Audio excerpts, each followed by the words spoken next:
আসসালামু আলাইকুম। চ্যানেলের প্রবাস সংবাদে আপনাদের আমন্ত্রণ জানাচ্ছি। আমি হাসিব মার্জান। আর বিস্তারিত সংবাদের শুরুতেই জানিয়ে দিচ্ছি ফ্রেমওয়ার্ক ফাইন্যান্স লিমিটেড প্রবাস সংবাদ শিরোনামগুলো। টাওয়ার হ্যামলেটসে বাংলাদেশের বংশোদ্ভূত লুৎফর রহমান এবং নিউ হামে ফরহাদ হোসেনের বিজয়। স্থানীয় সরকার নির্বাচনে লেবার পার্টির ভরাডুবি।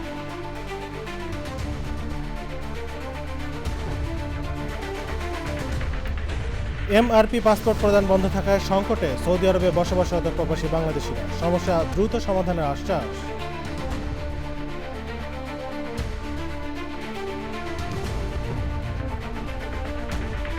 হোয়াইট হাউসের প্রেস সেক্রেটারি লেভিট মা হওয়ায় ইরানের অভিনন্দন। মিনাবেতে নিহত শতাধিক শিশুর কথা মনে করিয়ে টুইট।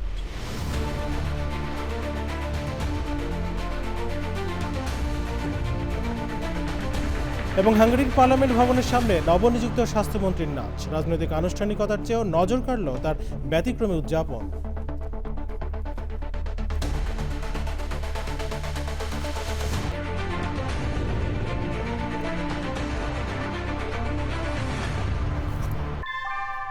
নিউ ইয়র্কে প্রবীণদের কাছে আস্থার নাম অল কাউন্টি হোম কেয়ার। এখানে পাচ্ছেন প্রিয়জনের যত্নে অভিজ্ঞ কেয়ার গিভার। কল করুন 646-444-2266। সংবাদ শিরোনামগুলো জানাচ্ছিলাম। এখনকার সংবাদের জন্য একই সঙ্গে চ্যানেলের ইউটিউব চ্যানেলে এবং চ্যানেলের ওটিটি প্ল্যাটফর্ম স্ক্রিনে লাইভ স্ট্রিম হচ্ছে। চলেছে বিস্তারিত সংবাদে। যুক্তরাজ্যের স্থানীয় সরকার নির্বাচনে মেয়র পদে জয় পেয়েছেন বাংলাদেশি বংশোদ্ভূত লুৎফর রহমান এবং ফরহাদ হোসেন। টাওয়ার হ্যামলেটসে জয়ী হয়েছেন এসপায়ার পার্টির প্রার্থী লুৎফর রহমান, আর নিউহামে বিজয়ী হয়েছেন লেবার পার্টির ফরহাদ হোসেন। গত বৃহস্পতিবার স্থানীয় সরকার পর্যায়ে মোট 136টি নির্বাচন হয়। নির্বাচনে ডানপন্থী নেতা নাইজেল ফারাজের নেতৃত্বাধীন রিফর্ম ইউকে পার্টি বড় ধরনের জয় পেয়েছে। এতে উদ্বেগ বেড়েছে ক্ষমতাসীন লেবার পার্টির।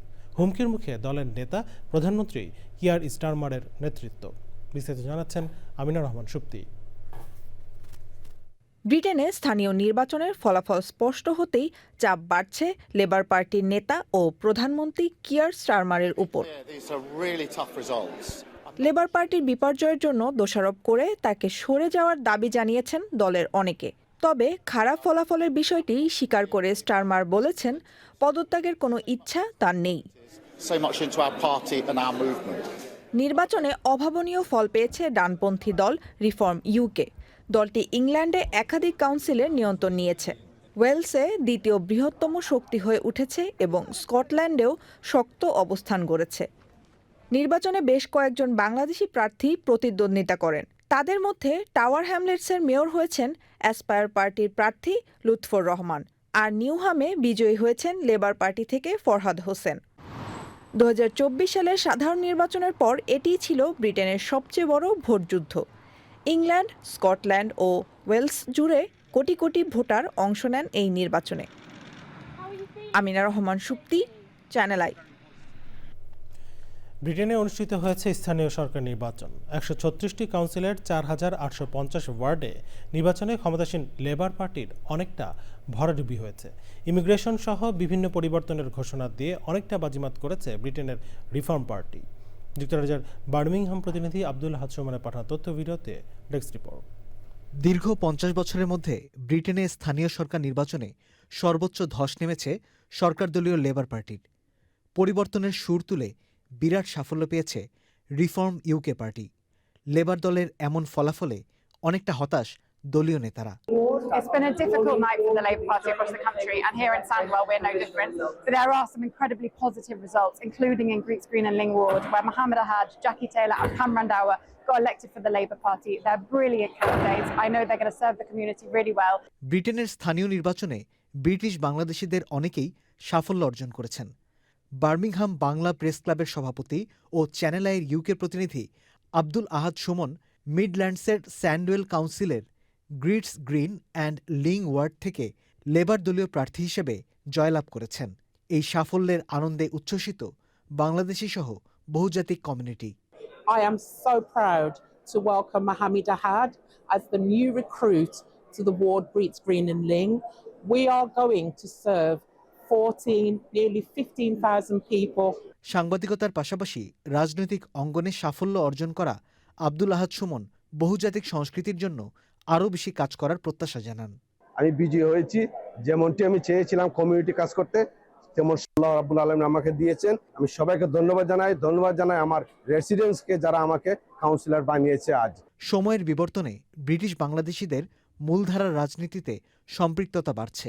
আগামী প্রজন্মের ব্রিটিশ বাংলাদেশিরা আরও অধিক সফলতা অর্জনে স্বাক্ষর রাখবে বলে কমিউনিটির প্রত্যাশা। নাফিস ইফতেখার, চ্যানেল আই। নানা নাটকীয়তার পর তামিলনাড়ুর মুখ্যমন্ত্রী হিসেবে শপথ নিয়েছেন দক্ষিণী সিনেমার জনপ্রিয় নায়ক থালাপতি জোসেফ বিজয়। একই সঙ্গে শপথ নিয়েছেন 9 মন্ত্রী। শপথ নিয়ে ভাষণে থালাপতি বিজয় বলেন, তামিলনাড়ুতে ধর্মনিরপেক্ষতা এবং সামাজিক ন্যায় বিচারের অধ্যায় শুরু হলো। নিজেকে সাধারণ মানুষ উল্লেখ করে নারীদের নিরাপত্তা নিশ্চিতে বিশেষ উদ্যোগের কথা জানান নতুন মুখ্যমন্ত্রী। শপথ অনুষ্ঠানে ছিলেন ভারতের লোকসভায় বিরোধী দলীয় নেতা রাহুল গান্ধী, ছিলেন অন্যান্য দলের নেতারাও। আরও জানাচ্ছেন সুবিতা মাহমুদ।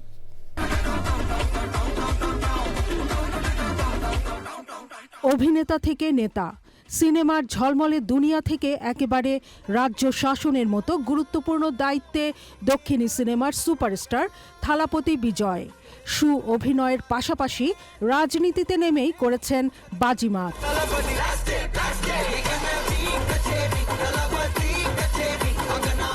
51 বছর বয়সে নতুন রাজনৈতিক দল তামিলাগা ভেট্রি কাজাগাম টিভিকে গড়ে তামিলনাড়ুর রাজনীতিতে বড় চমক সৃষ্টি করেছেন থালাপতি।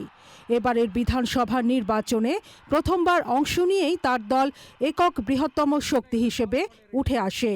234টি আসনের মধ্যে 108টিতে জয় পায় জোসেফ বিজয়ের দল টিভিকে।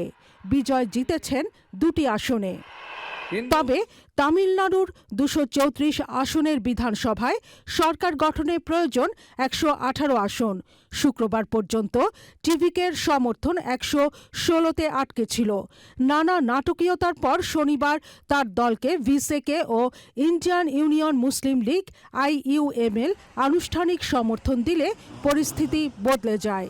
দু দলের 2টি করে 4টি আসন যোগ হয়ে জোটের শক্তি দাঁড়ায় 120 আসনে। தாமரை இலையில தண்ணியே ஒட்டாது, தமிழக மக்கள் மட்டும் எப்படி ஒட்டுவாங்க? চেন্নাইয়ের নেহেরু স্টেডিয়ামে তামিলনাড়ুর রাজ্যপাল রাজেন্দ্র বিশ্বনাথ আর্লেকার শপথ বাক্য পাঠ করান। সকাল থেকে কড়া নিরাপত্তার চাদরে ঢেকে দেওয়া হয় আশপাশের এলাকা। থালাপতির শপথ অনুষ্ঠানে অংশ নেন ভারতীয় কংগ্রেস পার্টির নেতা রাহুল গান্ধী, জনপ্রিয় দক্ষিণী অভিনেত্রী তৃষা কৃষ্ণান। বিজয় থালাপতি ছাড়াও রাজ্যের আরও 9 জন বিধায়ক মন্ত্রিসভায় শপথ নিয়েছেন। Sudipta Mahmud, channel I. নানা সমস্যার মধ্যে কাজ করতে হচ্ছে সৌদি আরবে বসবাসরত 33 লাখেরও বেশি বাংলাদেশিকে। গত 2 বছরেরও বেশি সময় থেকে MRP পাসপোর্ট দেওয়া বন্ধ থাকায় সংকটের মুখে প্রবাসী বাংলাদেশিরা। সমস্যা দ্রুত সমাধানে আশ্বাস দিয়েছেন বিএনপির আন্তর্জাতিক বিষয়ক সম্পাদক। সৌদি আরব থেকে আরও জানাচ্ছেন এমআই আলাউদ্দিন। সবার জন্য পাসপোর্ট বাধ্যতামূলক করে 2 বছরেরও বেশি সময় ধরে বন্ধ রয়েছে মেশিন রিডেবল পাসপোর্ট। সৌদি আরব সহ মধ্যপ্রাচ্য প্রবাসীদের সমস্যাগুলো চিহ্নিত না করেই MRP পাসপোর্ট ইস্যু বন্ধ করে দেয় বিপাকে প্রবাসীরা। তাছাড়া এই পাসপোর্ট ইস্যুতে রয়েছে নানাবিধ সমস্যা। অনলাইন আবেদনে 1 থেকে 1.5 মাস আগে অ্যাপয়েন্টমেন্ট না পাওয়া ছাড়াও রয়েছে জাতীয় পরিচয়পত্র ও পাসপোর্টের সাথে নামের মিল না থাকা উল্লেখযোগ্য সংখ্যক প্রবাসী এই পাসপোর্ট ইস্যুতে বঞ্চিত হচ্ছেন। আমাদেরকে প্রথমত দেওয়া হয়েছে MRP পাসপোর্টগুলো, কিন্তু বাংলাদেশ সরকার যে MRP পাসপোর্ট চেঞ্জ করে পাসপোর্ট করতেছে, এটা আমাদেরকে কোনো অবগত করা হয় না। 70% লোক MRP পাসপোর্ট নিয়ে তারা সমস্ত কার্যক্রম করে যাচ্ছে, চালিয়ে যাচ্ছে। হঠাৎ করে যদি বন্ধ হয়ে যায় তাহলে এটা তাদের উপর মানসিক চাপ সৃষ্টি করবে, পাশাপাশি তাদের কর্মক্ষেত্রে বাংলাদেশে টাকা পাঠানো, রেমিটেন্স পাঠানো তাদের পক্ষে কষ্টসাধ্য হবে। প্রবাসীদের এসব সমস্যার সমাধানে আশ্বাস দিয়েছেন বিএনপির নির্বাহী কমিটির আন্তর্জাতিক বিষয়ক সম্পাদক ও হবিগঞ্জ জেলা পরিষদের প্রশাসক আহমেদ আলী মুকিব। MRP পাসপোর্ট বন্ধতে অনেক জটিলতা, 2 মাসের আগে হবে না, নিবন্ধনের মধ্যে 3 মাস হইলে একটা লোকের পাসপোর্ট এক্সপায়ার হয়ে যায়, তারা ক্ষমতা নিতে হবে না, শেষ পর্যন্ত হরুম হয়ে যাবে। তাইলে অনেক লোক দেশে কি করতে বাধ্য হবে। এই জন্য দেশের স্বার্থে, জাতির স্বার্থে এই পাসপোর্টটা যাতে চালু থাকে, মাননীয় প্রধানমন্ত্রীকে গিয়ে 2য় দিনে আমি বলতে পারি। সৌদি আরব পশ্চিমাঞ্চল বিএনপির সদস্য সচিব মীর মনিরুজ্জামান তপন ও টিপু সুলতানের পরিচালনায় সংবর্ধনা অনুষ্ঠানে সভাপতিত্ব করেন সংগঠনটির সিনিয়র যুগ্ম আহ্বায়ক আব্দুল মান্নান।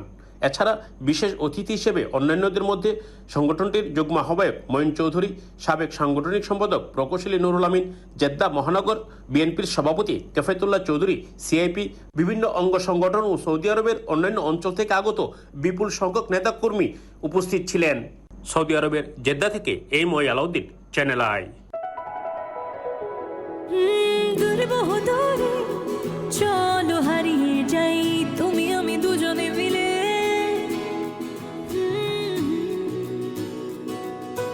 মিষ্টি মিষ্টি আদরে ভালোবাসার চাদরে হারিয়ে যাই দূরে বহুদূরে।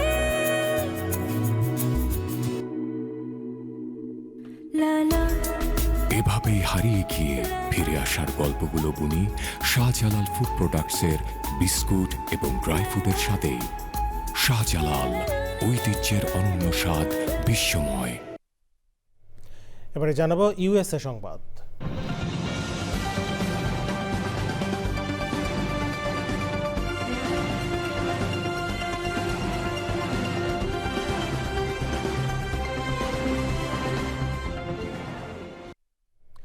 দ্বিতীয় সন্তানের মা হয়েছেন হোয়াইট হাউসের প্রেস সেক্রেটারি ক্যারোলিন লেভিট। তাকে অভিনন্দন বার্তা দিয়েছে আর্মেনিয়ার ইরান দূতাবাস।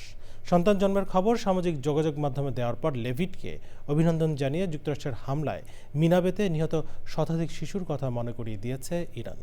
রিপোর্ট করছেন সাদি মাহমুদ।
নির্বাচনী এলাকা পুনর্বিন্যাস সংক্রান্ত গণভোটকে অবৈধ ঘোষণা করে রায় দিয়েছে যুক্তরাষ্ট্রের ভার্জিনিয়ার সুপ্রিম কোর্ট। এই রায় প্রেসিডেন্ট ডোনাল্ড ট্রাম্প এবং রিপাবলিকানদের 2026 সালের নির্বাচনে কারচুপি করার সুযোগ তৈরি করে দিতে পারে বলে অভিযোগ করেছেন ডেমোক্র্যাট নেতা সাবেক ভাইস প্রেসিডেন্ট কমলা হ্যারিস। রিপোর্ট করছেন শহীদুল্লাহ রাজু। ভার্জিনিয়া অঙ্গরাজ্যের সুপ্রিম কোর্ট নির্বাচনী এলাকা পুনর্বিন্যাস সংক্রান্ত গণভোটকে অবৈধ ঘোষণা করেছে। ফলে নির্বাচনী এলাকা পুনর্বিন্যাস নিয়ে বড় ধরনের রাজনৈতিক বিতর্কের পাশাপাশি দেশটির প্রধান দুইটি রাজনৈতিক দল রিপাবলিকান ও ডেমোক্র্যাটরা মুখোমুখি অবস্থানে রয়েছে। ডেমোক্র্যাট নেতা ও সাবেক ভাইস প্রেসিডেন্ট কমলা হ্যারিস অভিযোগ করেছেন, আদালতের এই সিদ্ধান্ত রিপাবলিকানদের রাজনৈতিক সুবিধা দেবে, যা 2026 সালের কংগ্রেস নির্বাচনকে প্রভাবিত করতে পারে। কমলা হ্যারিস সামাজিক যোগাযোগ মাধ্যম এক্স-এ লিখেছেন, ভার্জিনিয়া সুপ্রিম কোর্ট জনগণের ইচ্ছাকে উপেক্ষা করে রায় দিয়েছে। হ্যারিস অভিযোগ করেন, বহুদিন ধরেই প্রেসিডেন্ট ডোনাল্ড ট্রাম্প নির্বাচনী এলাকা পুনর্বিন্যাসকে রাজনৈতিক অস্ত্র হিসেবে ব্যবহার করার চেষ্টা করছেন। উচ্চ আদালত রায়ে বলেছে, প্রস্তাবটি এগিয়ে নিয়ে যাওয়ার জন্য গৃহীত আইন প্রণয়ন প্রক্রিয়া ভার্জিনিয়া সংবিধানের অনুচ্ছেদ ১২ এর ১ ধারা লঙ্ঘন করেছে। এ কারণে গণভোটের ফলাফলকে বাতিল করা হয়েছে। এই রায়কে ভার্জিনিয়ার রিপাবলিকান পার্টি এবং আমেরিকার জন্য একটি বিশাল জয় বলে ট্রুথ সোশ্যালে পোস্ট করেছেন president Donald Trump. Shahidullah Raju, channel I. আজ বিশ্ব মা দিবস। দিনটি উদযাপনে বিশেষ আয়োজন করে SRS international women and girls club. New ইয়র্কের জ্যাকসন হাইটসের জুইস সেন্টারে উপলক্ষে মায়েদের শ্রদ্ধা জানাতে ছিল নানা আয়োজন। বিশেষ অতিথি ছিলেন বীর মুক্তিযোদ্ধা রাশেদ আহমেদ, বীর মুক্তিযোদ্ধা আবুল বাশার চুন্নু, সিনিয়র সাংবাদিক সৈয়দ মোহাম্মদুল্লাহ, কমিউনিটি অ্যাক্টিভিস্ট ফাহাদ সুলাইমান। মনীষিকা সঙ্গীত নিকেতনের পরিচালক ডক্টর সবিতা দাসের পরিচালনায় সাংস্কৃতিক অনুষ্ঠানের আয়োজন করা হয়।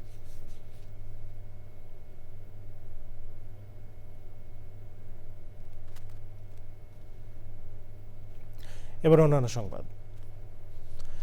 হাঙ্গেরির পার্লামেন্ট ভবনের সামনে দেশটির নবনিযুক্ত স্বাস্থ্যমন্ত্রীর নাচ বিশ্বব্যাপী ভাইরাল হয়েছে। দীর্ঘ ১.৫ দশক পর দেশটির নতুন প্রধানমন্ত্রী হিসেবে শপথ নিয়েছেন মধ্য ডানপন্থী তিশা পার্টির নেতা পিটার মাগিয়ার। তবে এই রাজনৈতিক আনুষ্ঠানিকতার চেয়েও বিশ্ববাসীর নজর কেড়েছে পার্লামেন্ট ভবনের বাইরের ব্যতিক্রমী উদযাপন। শত শত সমর্থকের মাঝে নেচে ওঠেন স্বাস্থ্যমন্ত্রী। আরও জানাচ্ছেন তাফহিমুল ইসলাম। হাঙ্গেরির পার্লামেন্টের ভেতরে যখন নতুন সরকারের শপথের গাম্ভীর্য, বাইরে তখন আনন্দের তুফান। প্রধানমন্ত্রী মাগিয়ারের আহ্বানে পার্লামেন্টের ভবনের সামনে জড়ো হওয়া শত শত সমর্থক মেতে ওঠেন উৎসবে। তবে সবাইকে চমকে দেন নবনিযুক্ত স্বাস্থ্যমন্ত্রী হেগেডুস। শত শত সমর্থকের করতালির মাঝেই মঞ্চে আবির্ভূত হন স্বাস্থ্যমন্ত্রী। তবে কোনো গতবাধা বক্তৃতা নয়, তিনি শুরু করেন সিগনেচার ডান্স। দীর্ঘ ১.৫ দশক পর দেশটির নতুন প্রধানমন্ত্রী হিসাবে শপথ নিয়েছেন মধ্য ডানপন্থী তিশা পার্টির নেতা পিটার মাগিয়ার। এই পরিবর্তনে মঞ্চের উপর ব্রিটিশ গায়িকা জালজার মিডনাইট গানের তালে হেগেডুস স্বতঃস্ফূর্ত নাচ যেন দীর্ঘদিনের রাজনৈতিক জড়তা ভাঙার প্রতীক হয়ে দাঁড়ায়। স্বাস্থ্যমন্ত্রীর সঙ্গে একে একে যোগ দেন তিশা পার্টির নবনির্বাচিত এমপিরাও। রাজনৈতিক মঞ্চ হয়ে ওঠে এক বিশাল নাচের মঞ্চ। তাফহিমুল ইসলাম, চ্যানেল আই। পাকিস্তানের মাধ্যমে যুক্তরাষ্ট্রের প্রস্তাবের জবাব পাঠিয়েছে তেহরান। বার্তা সংস্থা AFPর বরাতে ইরানের রাষ্ট্রীয় গণমাধ্যম জানিয়েছে, আঞ্চলিক যুদ্ধ বন্ধে ওয়াশিংটনের দেওয়া সর্বশেষ প্রস্তাবের প্রতিক্রিয়া ইসলামাবাদের মধ্যস্থতায় পাঠানো হয়েছে। তবে ওই জবাবে কি রয়েছে সে বিষয়ে বিস্তারিত কিছু জানানো হয়নি। এদিকে যুদ্ধবিরতির মধ্যেও হরমুজ প্রণালীতে যুক্তরাষ্ট্র ইরানের মধ্যে বিক্ষিপ্ত হামলা পাল্টা হামলার ঘটনা ঘটেছে। এমনকি নতুন করে কোনো ইরানি জাহাজে হামলা হলে মার্কিন জাহাজ ও ঘাঁটিতে হামলার হুমকি দিয়েছে ইরান। তেহরানের ছোড়া বেশ কয়েকটি ড্রোন ধ্বংসের দাবি করেছে কুয়েত ও সংযুক্ত আরব আমিরাত। এছাড়া লেবাননের দক্ষিণাঞ্চল ইসরায়েলি বাহিনীর হামলায় শনিবার কমপক্ষে ২৪ লেবানিজ নিহত হয়েছেন।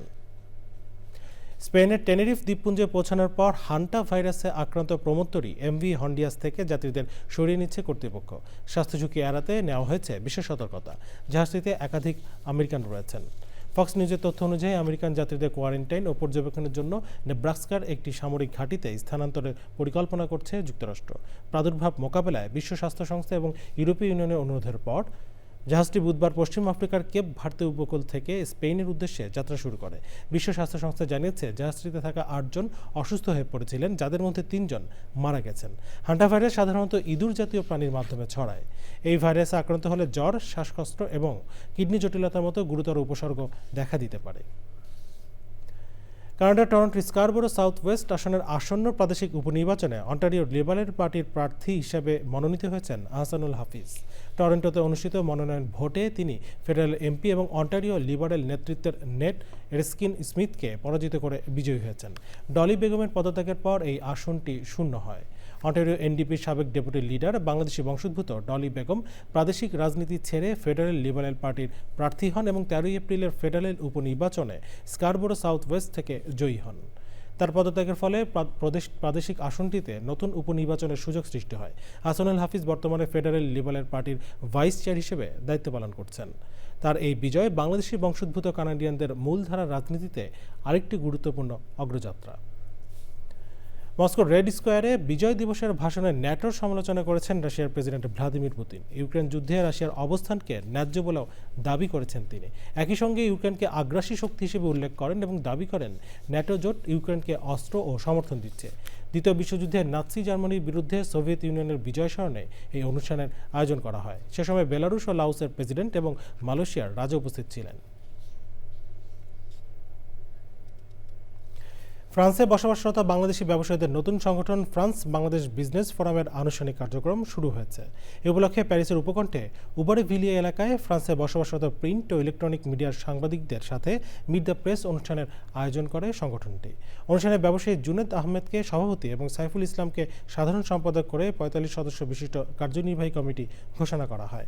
ফ্রান্সের নতুন উদ্যোক্তাদের সহযোগিতা করা, বাংলাদেশে প্রবাসীদের বিনিয়োগ এবং প্রতিবন্ধকতা নিরসনে সরকারের সাথে কাজ করা এবং দেশীয় পণ্য ইউরোপীয় মার্কেটে রপ্তানি এবং প্রবাসীদের বিভিন্ন সমস্যা নিরসনে কাজ করা সহ নিজেদের বিভিন্ন পরিকল্পনা তুলে ধরেন ফ্রান্স বাংলাদেশ বিজনেস ফোরামের নেতারা। আমাদের যে ফ্রান্স বাংলাদেশ বিজনেস ফোরাম যেটা আজকে আত্মপ্রকাশ হলো, যদি ব্যবসা বান্ধব হয় এবং সিকিউরিটি থাকে তাহলে আমরা 100% জায়গায় বাংলাদেশে বিনিয়োগ করতে চাই। কিভাবে আমরা নতুন উদ্যোক্তা হিসাবে তৈরি করতে পারি, চেষ্টা করব যে আমরা গভর্নমেন্টের সাথে আলোচনা করে যে কিভাবে এই ব্যবসায়িক প্রতিবন্ধকতাটা আমরা দূর করতে পারি, বাংলাদেশে তৈরি হয় এই পণ্যগুলো কিভাবে মার্কেটিং করা যায় সেটা নিয়ে আমরা কাজ করবো ইনশাআল্লাহ। বিশ্ব মুক্ত গণমাধ্যম দিবস উপলক্ষে সৌদি আরব বাংলাদেশ প্রবাসী সাংবাদিক ফোরামের উদ্যোগে সান সিটি অডিটোরিয়ামে মতবিনিময় সভা অনুষ্ঠিত হয়েছে।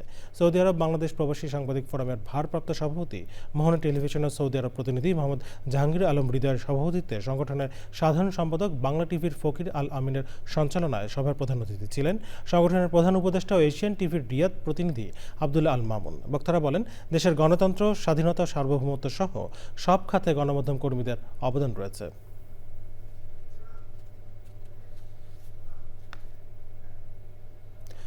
সবশেষে ফ্রেমওয়ার্ক ফাইন্যান্স লিমিটেড প্রবাস সংবাদ শিরোনামগুলো জানিয়ে দিচ্ছে আরও একবার।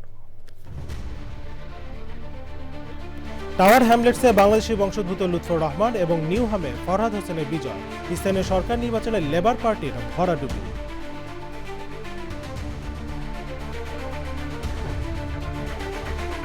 এমআরপি পাসপোর্ট প্রদান বন্ধ থাকায় সংকটে সৌদি আরবে বসবাসরত প্রবাসী বাংলাদেশিরা, সমস্যা দ্রুত সমাধানের আশ্বাস।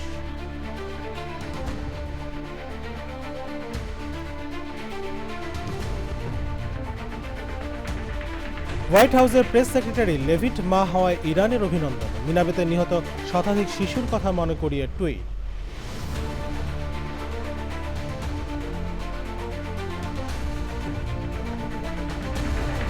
এবং হাঙ্গেরির পার্লামেন্ট ভবনের সামনে নবনিযুক্ত স্বাস্থ্যমন্ত্রীর নাচ, রাজনৈতিক আনুষ্ঠানিকতার চেয়েও নজর কাড়ল তার ব্যতিক্রমী উদযাপন।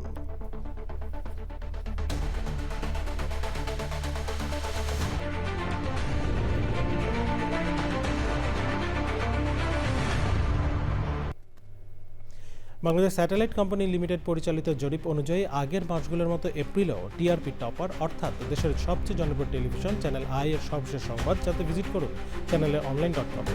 আমাদের সোশ্যাল মিডিয়া প্ল্যাটফর্মগুলোর পাশাপাশি যুক্ত থাকুন ওটিটি প্ল্যাটফর্ম হাইস্ক্রিনের সাথে।